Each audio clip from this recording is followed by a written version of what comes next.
So, hi guys, welcome to the show. This is a brand new show, completely redesigned. This is Michael Ellis Show, watching this on the first episode. And we've got Don here. He's the real life closer. So how are you today, Don? I am doing pretty darn well. How about yourself? I'm doing fantastic. It's 8 o'clock where I am in the UK. What time is it over there by you? It is 2 p.m. 2 p.m. Are you on Eastern Central Time? Central. Eastern Time? I'm in Central Standard U.S. Yeah. Fantastic. So this is the first episode of the Michael Ellis Show. You're our first guest, so I'm glad to have you on here. We did do an interview quite a while ago that I never published out, which is great that I've got you back on the show to do this now live, get it out there for you, and introduce you to my audience. But back then, you had different branding. It were a completely different setup. So, before we go into any of that and what's happened over the course of around 6 months, tell us a little bit about yourself, where you grew up, and how you've got into the business world. Yeah, well, I grew up out on a farm, middle of nowhere on a gravel road here in the middle of Kansas. We had a small little 15-acre farm. It was great. And, of course, as a young man, I wanted to get out and do more. So I was out into the city just as fast as I could, got out of the country, and went to work. So I made my mistakes as a young man, dropped out of high school, and went straight to work, did a bunch of stuff, and then 15 years ago got married, and that kind of changed things. And from then I started looking at how can I do more? How can I do better? I need to start expanding what I'm doing and not depend on somebody else, and don't have college, don't have anything else. And so I got into driving a truck over the road for a little bit. That was fun. Got to see all sorts of North American country, driving all over the States, Canada, and then with children there come a time, got to come home, can't just be gone all the time. Wife needs help, kids are getting older. So I came home, and that's where I fell into sales. Came home, needed a job, had to get to work. I waited 3 months trying to find work, avoiding sales because of the negative connotation that it has here. And ended up being it's get paid or don't. Let's go try it and see what happens. And I fell in love with it. Just dearly loved it. I started door-to-door sales. Had a ball. It was great. Within 2 years, I was a top salesman in our office. Held that spot for 3 years straight. They promoted me to a trainer. So I was teaching people how to do what we were doing for about 4 years. And then one of the satellite offices in another state next to us started getting in some trouble with the law. They were carrying around newspaper articles using fear tactics for sales, which is illegal in the U.S.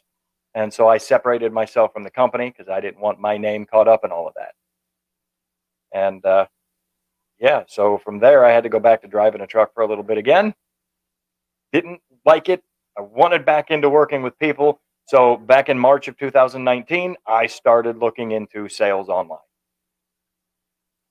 Got into sales online, closed for a couple of, ad agencies, got in with a couple of course creators, and, closed for a couple of 2 Comma Club members.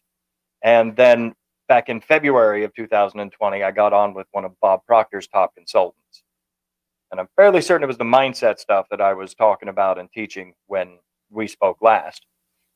Yeah. Working with Bob Proctor and one of his top consultants, of course, mindset became massive, and my growth just exploded. And so now I teach both mindset and sales. That's pretty much the short of it. That's great. That's quite an interesting life you've led there. So you started with door-to-door sales. How was that? How how was your first? I mean, you'll remember it. How was your first week in door-to-door sales, and how was your first sale in door-to-door sales? So of course you'll remember that. Right. Oh, absolutely. So the third day of training, they took us out to start knocking on doors and setting up appointments. And that was probably the hardest part of all of it, was those first couple of doors. Knocking on the door, hoping that you get your pitch right as soon as they open up the door, hoping they don't just slam the door in your face right then and there. It was nerve-wracking at first. But there were a couple of other people in the group that had been doing it for a while, that was out leading us. And I have had a competitive nature enough that after I saw them get one or two, slips filled out and appointments set, I'm like, oh yeah, hell, I'm not quitting until I get at least one today, damn it. and I had to prove that I could do it to myself. Well, like, I don't know how it is everywhere, but here, when you get into a face-to-face sales position, most of the time they teach you your pitch and then they tell you, go home and practice on friends and family for the weekend. So I had practice appointments set up with a couple of my brothers and my sister, my mom, just a couple of family members, in-laws. And that very first weekend, I sold 4 systems on my practices because people liked what we were doing, and I'm good at what I do, I guess. And that just lit me on fire. So I got all sorts of excited to want to go. I made $2,300 in a weekend, and I'm like, yeah, this is for me. Sales. This is what I want to do. So let's go. It's a total different kettle of fish in terms of when you make that first sale, as a sales professional or online for yourself, whichever one it is. It's that sudden realization, look, if I can do this once, I can do it many times over. Yes. And you did far in the first weekend alone, which is which is even more amazing, because if I can do 4, I can do loads. Yep. So yeah, it was fun. It is a fun feeling, and it's one that you'll never forget. I don't think I'll ever forget it. And clearly you haven't forgotten it, and you never will forget it. Oh. So obviously you became the top salesperson in your office or company. Which one was it? It was just in our office, not the entire company. The entire company was covering 3 different states. There was 2 people that were actually above me. And the only reason they stayed there, admittedly, is because I got lazy. I wasn't trying as hard as some people were, because I didn't need more than what I was doing at the moment. Yeah, understandable. So, yeah, that's really where. And unfortunately, that complacency can kill some sales people. But clearly it didn't with you, because you went into teaching for the firm. And that's clearly how you got started on this path to where you are now. If it weren't for that company putting you in a teaching role, then maybe you wouldn't be where you are now. Absolutely. It's funny how opportunities in life can determine where you will be in the future. I wouldn't have thought when I was 14, 15, 16, 17, 18, any of those ages, that I'd be online doing an interview with you right now. Look, back then, this video, what we're doing now, wouldn't have even been possible. But regardless of whether if it were possible or not possible, that wouldn't have been in my mind, because back then I was set on the course of being an electrician, which is a completely different field. So obviously opportunities arose over time, and things happened in my life, and it's where I am today. So going back to 6 months ago, when we had the last interview, that obviously is unreleased, and will stay that way, because there's no point releasing that now, I don't think. and you was doing abundance mindset for males, I think it was. Yep. So tell us about how you got into that. Now you've already given us some kind of inkling of how you got into that because you worked with Bob Proctor's team. So tell us how you got into that and what kicked that off and took you to that next level. Yeah, so I got put on or introduced to the team through a sales team that I was on and closing for. I was teaching mindset classes for free to this particular group of closers. And it was just what I was picking up from YouTube, from books I had read and things of that nature. I hadn't had any formal training in mindset myself yet. One of the leaders of the team came to me and said, "Hey, I know a guy over here who's working with Bob Proctor. I know you're a big mindset guy. Thought you might want to talk to him." Yeah, let's go. So I got on, and it was one of those programs that you have to invest in before you can sell. And that turns a lot of people away. They won't even consider it. However, for me, the investment in myself to learn the mindset stuff was well worth what I was given in, let alone the opportunity to make it back later. So I jumped right in. There was no question. And through that training, that's really what took everything I was doing next level. My closing improved greatly. Relationships at home, just everything that I was doing in my entire life has completely changed since I started working with them in February. Mindset is so powerful. It is the key to anything. I don't care if you work a 9 to 5, if you're a stay-at-home mom, or if you own a Fortune 500 company. You need the right mindset in order to continue going or growing. And so it was one of those things that it had such a big impact on me. I wanted to share it. And teaching people lit that up for me to be able to do. When I was teaching sales, to get that call or to have that student come in and say, "Hey, man, I went and I did this and it worked, man. The way you told me to do that, that's exactly, it worked. I got my sale." Just skyrocketed me. It lit me up. I'm so ready and on fire to go. Heck yes, let's go. I'll show you more.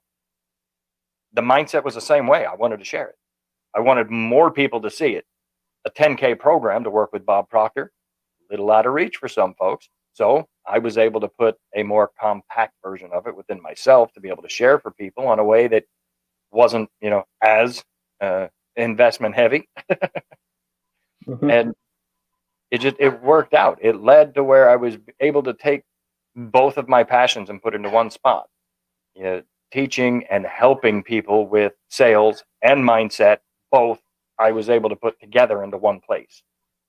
And that's really what took off and led me to where I'm at. And now I've transitioned more into doing more of the sales coaching than the mindset stuff, because it gets people started in the door so that they can then make the funds that they need to get into a higher level mindset program. Everybody wins. We all level up together. So it's been really exciting. Apologies. Just accidentally knocked it off then. But we're still live. Everything's still going. Everything's fine. So that last, I just cut off that last sentence there. You were saying you was just going into getting back into more into the sales side of things because. Yep. So I transitioned over into sales because it allows me to put the two things together that I have so much passion about, between sales and mindset teaching. I get to, the first 2 weeks of our sales training is all about mindset and getting your head right to be able to handle your calls right and get through some of your own inhibitions and, limiting beliefs so that you can hit your highest potential. But now I'm giving people the tools that they need in order to make money so that they can invest further into bigger and better things down the line. Everybody grows. Everybody levels up and wins here. There's no lose.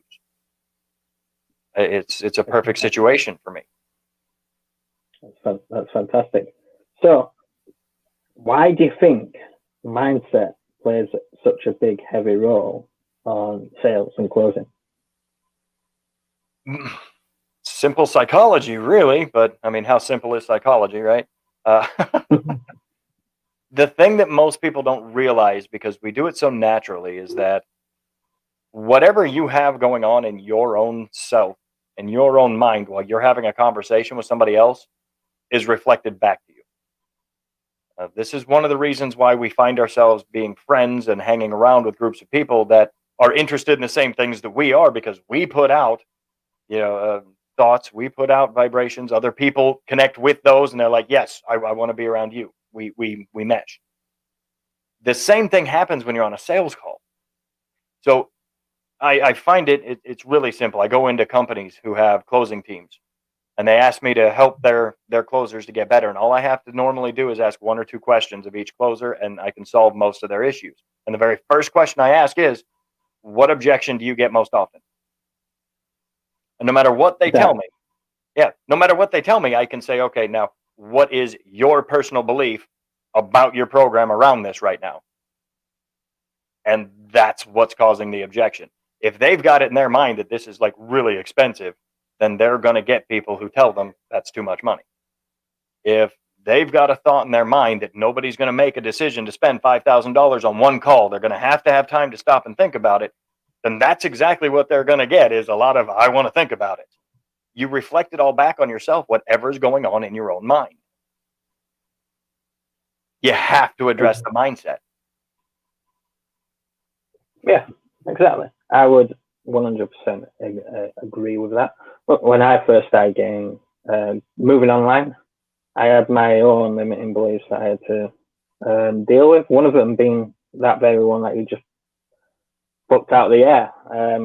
It's a very common one. If you think your own product is too expensive, you're going to project that on other people, whether if you know it or not. Yep. And the majority of times, you won't, like your clients won't even realize that they're doing that. So it's an important mindset. It's an important field. It's an important topic to discuss and have discussions on. But in your opinion, do you believe that mindset is underrated in terms of not many people realize that they even have an issue with their mindset? Absolutely, I do. I know for a fact it is. You can see it anywhere you go. You go into any workplace, and you can find two people that do the exact same job, but one of them people respect, they enjoy being around, this person is living a decent life, has a decent car, everything's going all right, makes the same amount of money as this guy over here that does nothing but complain. People don't want to be around them, always talking about being broke, always grumpy that somebody else got the raise instead of them. They're both doing the exact same thing, making the exact same amount of money, but because of mindset, one of them is able to live their life happier and to be able to have things, where the other one just continues losing because that's all they see is the loss. And whatever you focus on becomes. It's really that simple. Whatever you focus on and think about the most, you become. And so when people get into this and they start talking about all the bad luck that they've got and how bad everything is, now they've been looked over for promotions for decades and all this negativity, they're looking for it. They see it. They expect it. So, of course, that's what comes. It's sort of like that age-old thing of, if you are looking out for a red car, you will see loads of red cars. But if you're not looking out for the red car, you won't see many. It's sort of similar to that in a way. If you're sending out that vibe into the world of bad luck, that's going to manifest towards you. So, how much does luck play in people's lives? Do you believe in luck, or do you not believe in luck? No, I don't. I don't believe that luck is an outside force. I believe you create your own.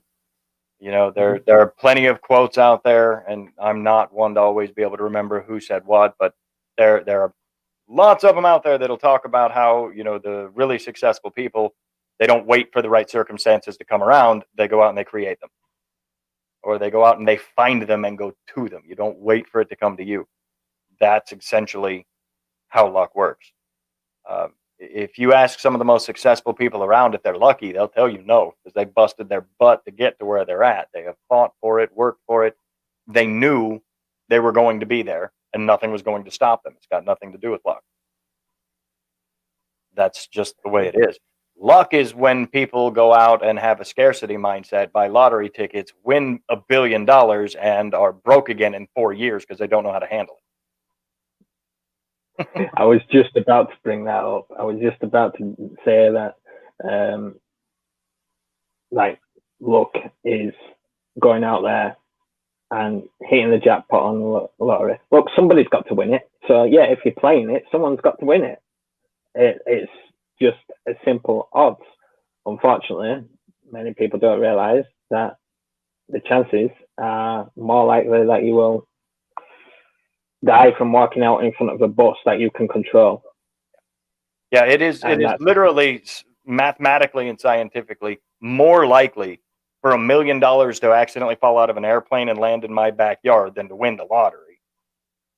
But even if you do win it, the problem is people don't have the right mindset to have earned it and to have gotten it, so they end up losing it anyway. Exactly. It doesn't help you end up miserable. There's many stories and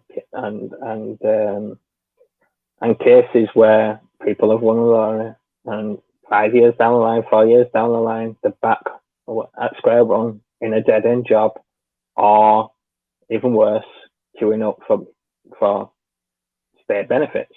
Yep. And it does happen, and you're right, because they don't have the right mindset. I do believe that probably has some, maybe. I was gonna turn around and say, well, maybe it's of an obligation to the lotteries to offer that advice out, but I believe they actually do, and a lot of them don't take it on board because they just don't have the mindset there to be able to accept it. I definitely know in the UK you do get given advices. I don't know what it's like in America. Not that I've heard of, but I've never won or cared. So no, never have I. So on to the next part, which is sales. We've covered a lot on mindset already. Sales and closing. What are the sort of things other than mindset do you help your clients get over when it comes to sales and closing? How to have a proper conversation. That is really the majority of it. Sales is really the art of communication. That's all it is. Mm-hmm. And, there are lots of places out there that you can go and you can spend, $100. You can get a script, and people think that, okay, well, now I know what to say. I'm going to be able to go out and make sales. And, well, you might be able to, a few here and there, but you're not going to be able to be near your full efficacy without having some proper training on how to talk to people and how to have that right conversation. When people read scripts, it sounds robotic. A lot of times it comes across as, more of an interrogation than a conversation, because all they're doing is asking question after question, trying to pin somebody down.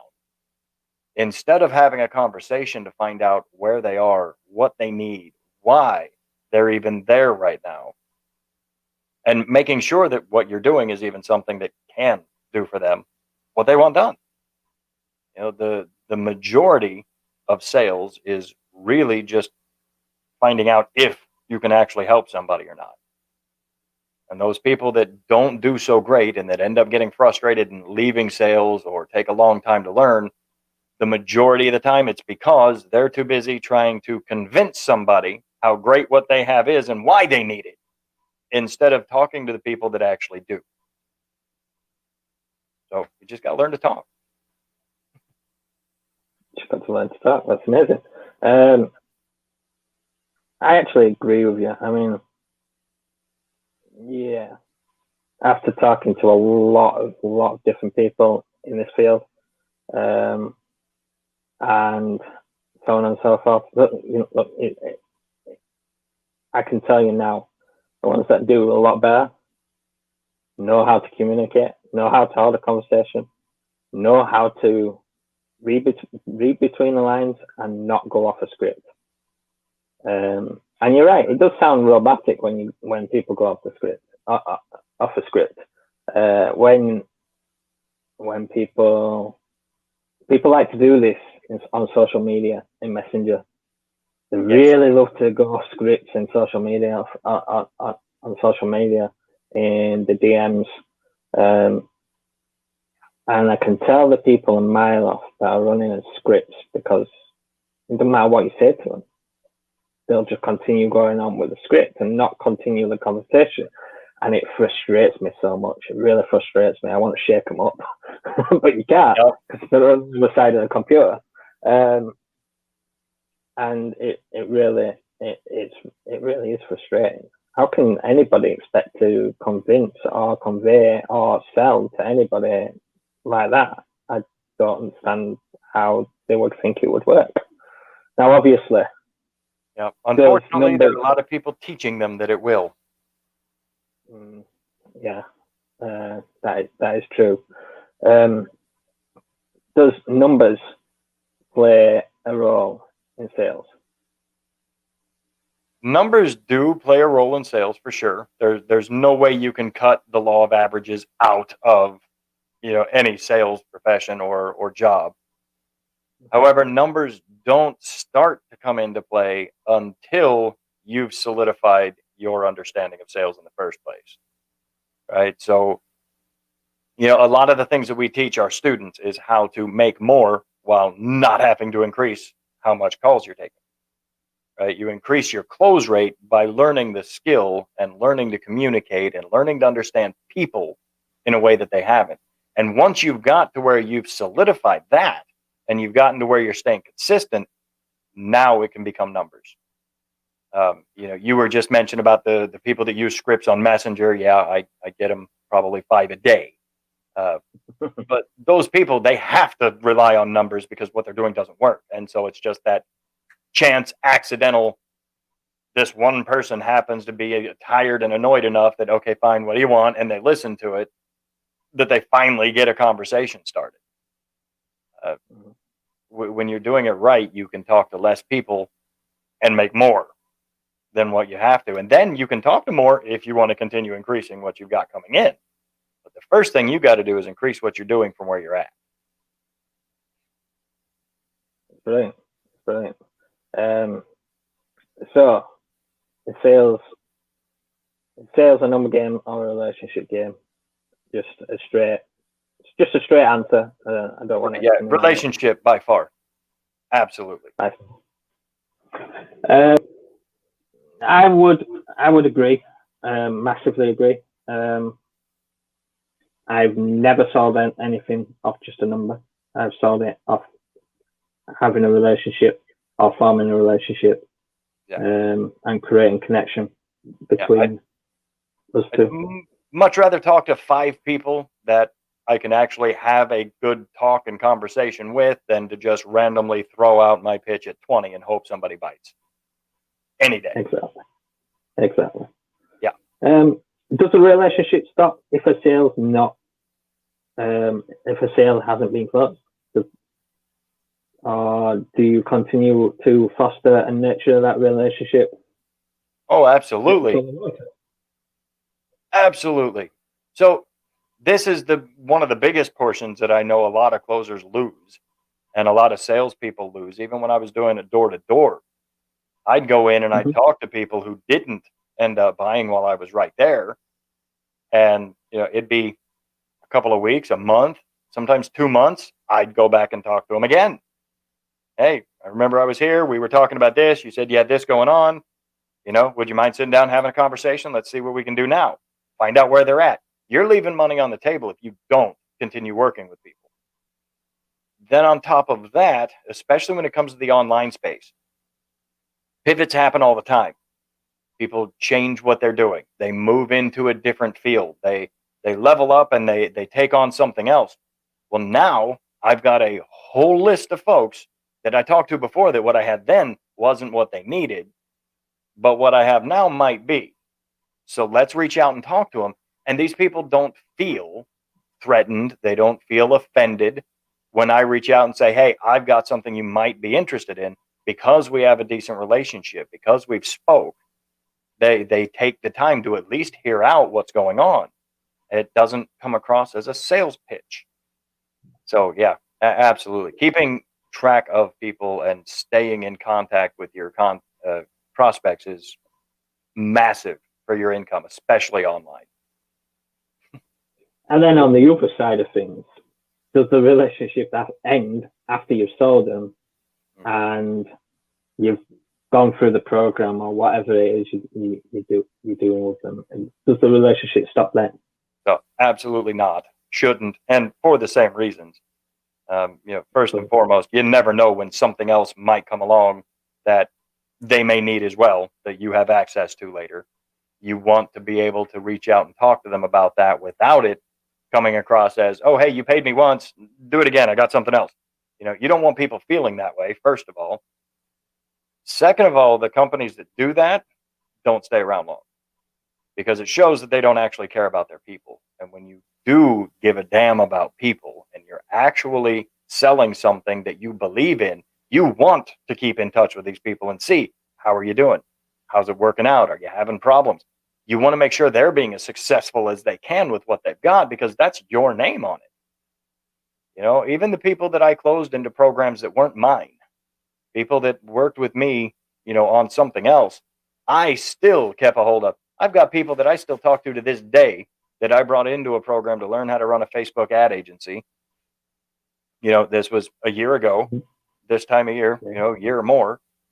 And I still talk to them. I still send out a message every now and then asking how business is doing or what they're got going on, because I want them to grow. I want them to succeed. And depending on where they're at, maybe they need a closer. Maybe I know somebody who's looking at that point in time. Maybe they've got something going on that I want to know about. You never know. So yeah, always keep in touch with your prospects, whether you get the sale or not. Fantastic. It's so refreshing hearing people say this, because of the amount of people that I hear saying the complete opposite. Yeah, it's unbelievable the amount of people that I hear spouting stuff on YouTube saying the complete opposite. And look, I'm not even a sales professional. I know it's not. And it's crazy. It boggles my mind the amount of people that turn around and say, especially sales professionals that are selling for other companies or other people, that turn around and say, look, I didn't get the sales, so that's it. On to the next one, and I'm not bothered about that one ever again. I'm like, really? Is that how you treat people? That's not how you treat people. It's not how you treat your mother. It's not how you treat your family member. It's not how you treat your friends. So why would you treat somebody else like that? I don't understand it. But what they don't realize is it goes back to mindset. It's because they see people that way that they're having trouble getting sales. Yeah, well, yeah, probably. A lot of things goes back to mindset, which is the reason why, it's good you did what you did 6 months ago. You really went deep on mindset. You had training from Bob Proctor on mindset, because it's gonna. Well, it has helped you massively, and it does help you massively in what you do now.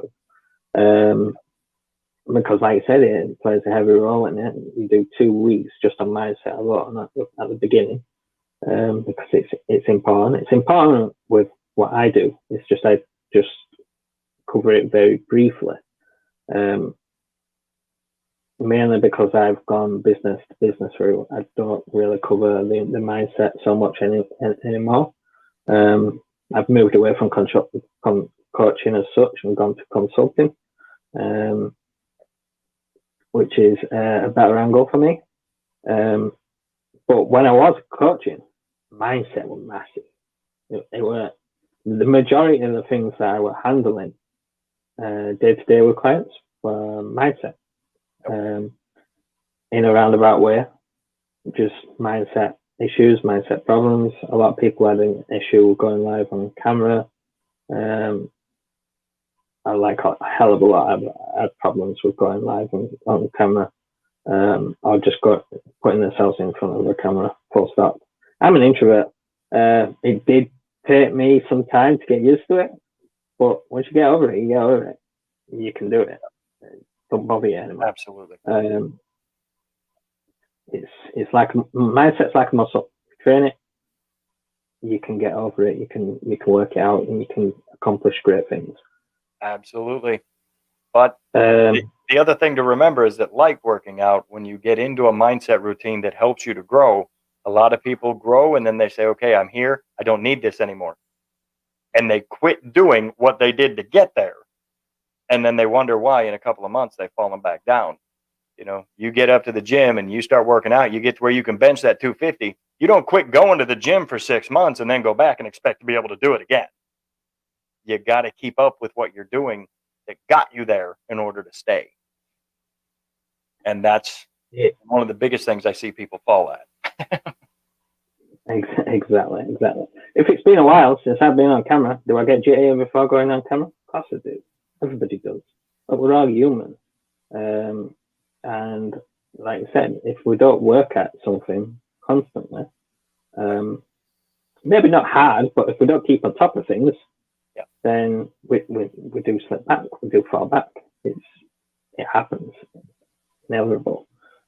So the rebrand, you're now the real life closer. Your graphics look absolutely amazing. You said it with graphics guy that's pulling that off.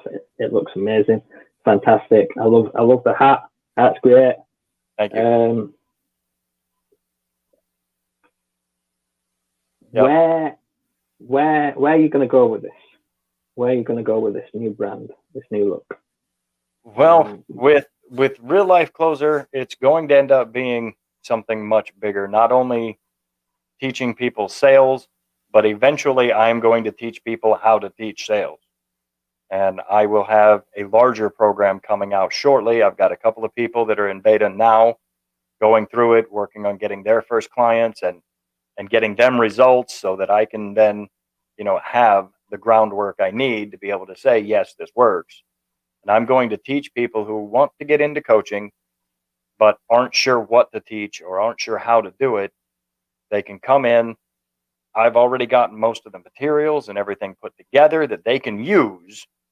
And I will teach them how to teach sales and how to coach. So they've actually got a program fully developed, running, ready to go, that they can go out and start selling and start teaching for themselves while they learn what it takes to run a coaching business, and they can put their own together in whatever field they decide they want to do it to. So that's where it's going to go.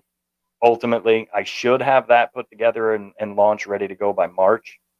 And so until that point, I'm just going to help as many people be able to work from home as I possibly can. That's fantastic. Why the work at home, Pat? Well, mainly because it's freedom, and that's what most of us want. Most of us want to be able to provide for our families appropriately while still having enough time to be able to spend with them. And so when I was driving, a truck over the road in order to make decent money to raise a family, we've got 5 kids, had the mortgage to pay, had all of this. I had to leave and not be there. My father growing up, I watched work 12, 14, 16-hour days sometimes to provide for my little sister and I. And, there are just too many people that are having to sacrifice the time with the people that they care about in order to provide for them. And I know that doesn't have to be that way. I've done it. I didn't even get started with online business till I was damn near 40. I'm married. I've got 5 kids. It can be done at any point in time, and I need people to start seeing that now.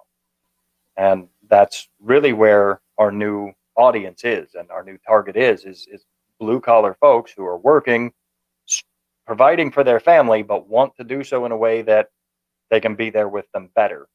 Not sure how to do it. I can show them how. And once you get this skill down, you can go anywhere. If you've got an internet signal and a cell phone, you can work. I tell people that all the time. You could take everything from me, start me over with absolutely nothing but the clothes on my back, and I could get back to 10K plus a month within 3 months. Because all I need to do is make enough that I can get one of these, and now I can make money. Good to go. That's the kind of freedom I show people how to have. It's amazing what you can do with a smartphone. It is indeed. At this current time, I'm not sat in front of a computer. I am doing this on my phone. Yep. Is a laptop needed at certain times during online business? Well, it's going to make your life easier. Do you need it? No, you probably don't. You could probably do, depending on what you're doing. Obviously, depending on what you're doing. A graphics designer, you're going to have a hard time doing that from a smartphone. Right. But for a coaching, a consulting business, yep. Could you outsource some of the work so then you don't need to do that? Use a laptop, so you don't have to create websites and all that sort of stuff. Of course, you could. You can do that. Can you outsource to a graphics guy? Of course, you can. You can do that. Yep. So what does that leave you? It leaves you with needing a phone, a calendar, which you've got on the phone, diary. So then you've got a physical copy, because I always recommend you have a physical copy of your activities. And that's it. Pen. That's all you really need. And you can start with that. Further down the line, if you want to get a laptop, by all means get a laptop. Oh yeah, for sure. I mean, I definitely prefer to use my computer for some things because it's got the larger screen and you can see better with it, but definitely not required. If you've got a cell phone, you can do it. And that's also something else that's refreshing to hear from people, because a lot of people get hung up on that. I don't have this. I don't have that. Look, you can get started with a phone. Yep. You really can. It's been great talking to you for the past 45 minutes. I'm going to tie it all up now and bring it to a close. Tell us about your free training that you've got on at this moment in time. What's that? The free training. Yep. So what we've got here, it's short. It's like 20 minutes long. And it just talks about the top 3 things that, most high-level closers know that can help people who are either already in sales to start getting better results, right now. And those who do not know a whole lot about it or aren't in the field itself can see a bit of what it takes to hit the highest level. We talk about the mindset necessary in order to hit those top levels and cover a couple of the limiting beliefs. We talk about how important it is for you to get fundamentals and to be able to get the foundational work done for you to build off of. And then, of course, we talk about the difference between wanting a one-on-one coach or group coaching, which one and why it is we do what we do with small groups. And those are the things that, people understand. When I started with a huge group when I started learning sales online.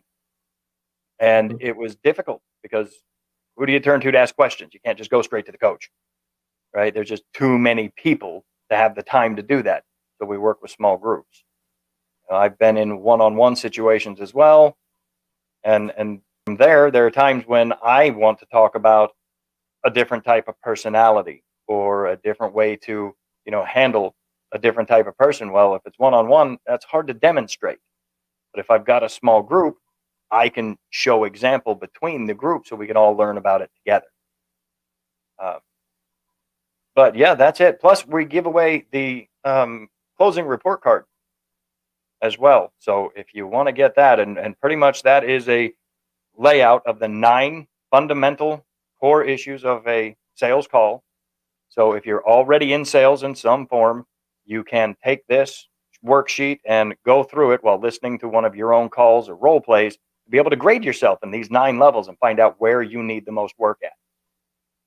It's an awesome tool. It's something that our team uses, that I've been using. My partner developed it, and it's been really neat to see some of the results people can get for themselves when they start learning what to look for in their own calls. So you can grab a copy of that while you're there as well. That's fantastic. So where to go get that, guys, is michaelelisonline.com/go/real life closer. That will send you straight across to Don's landing page, where you can sign up for his free training, which will go through exactly what he's just gone through. Head over there, go check it out. It's completely free. All you have to do is enter your name and email address, and you're on there. You can watch the free training. It's been great having you on, Don, and thank you. I'm sorry about last time not publishing the interview that we did last time, but it's been fantastic. I've enjoyed having you on for the second time. You're a great person. You're a great guy. And I should imagine we'll do it again sometime. I hope so. Yeah, looking forward to it. And yeah, thank you for having me. I appreciate it. I love what you're doing. Keep it up. You are one of the people online that I know of that have not given up when something didn't go the way that they wanted it to, or didn't get to where it was supposed to get to, and you've shown that you can still be successful and continue to grow for it. So you hold on to that, man, and it's limitless where you'll end up. Thanks. So that's it for this episode. We'll be coming back live tomorrow. In fact, no one's watching at this moment in time, but it doesn't matter. But tomorrow we'll have who do we have on? We have Mr. Mark Brown on tomorrow, and he's got a lovely talk coming up about personas and deep diving into persona training. So we'll see you on the next show, and this has been the Michael Ellis Show. Thanks for watching, guys.